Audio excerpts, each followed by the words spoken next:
Hello everyone, and welcome to this episode of the Made a Minute.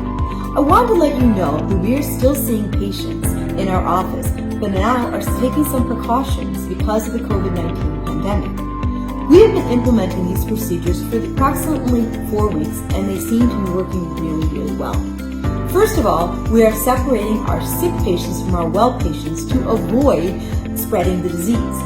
We will only be seeing our well visits in the mornings, while the sick patients will only be seen in the afternoon. We have also established specific rooms for both sick patients and completely different rooms for well patients, so there's no possible contamination between them. We will only be seeing children who are under age of 2 and newborns for well visits. Though COVID-19 is our primary concern, many of these young children have not been vaccinated yet and may contract a different illness if they don't receive their vaccines. However, if the child or the child's parent or guardian become ill before their physical, we will not be seeing them for a well visit. As for sick visits, patients will be seen for things such as ear infections, asthma, and fever. Remember, we are screening for COVID-19, and if you fit into that specific criteria, you will be sent directly to the emergency room without being seen in our office. Also, it is recommended that when bringing a child into our office, there should only be one parent present to limit possible spreading of the disease.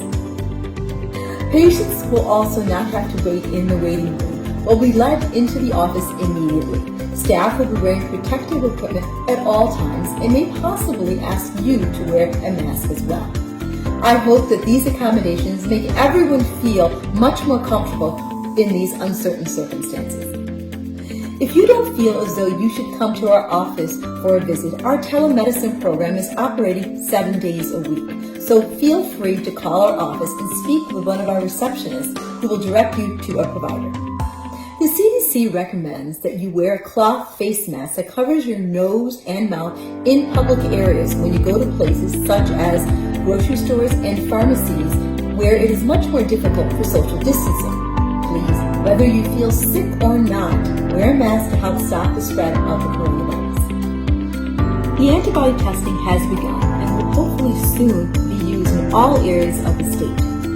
New York State has finally hit a plateau for the number of COVID-19 cases.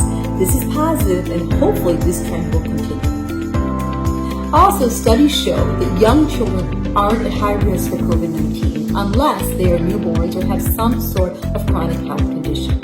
But remember, all people, whether they are at high risk for COVID-19 or not, should remain cautious and practice social distancing. Well, that's all for now. Thank you so much for watching this episode of The Made a Minute, and be sure to stay tuned into our next episode, which will air next week.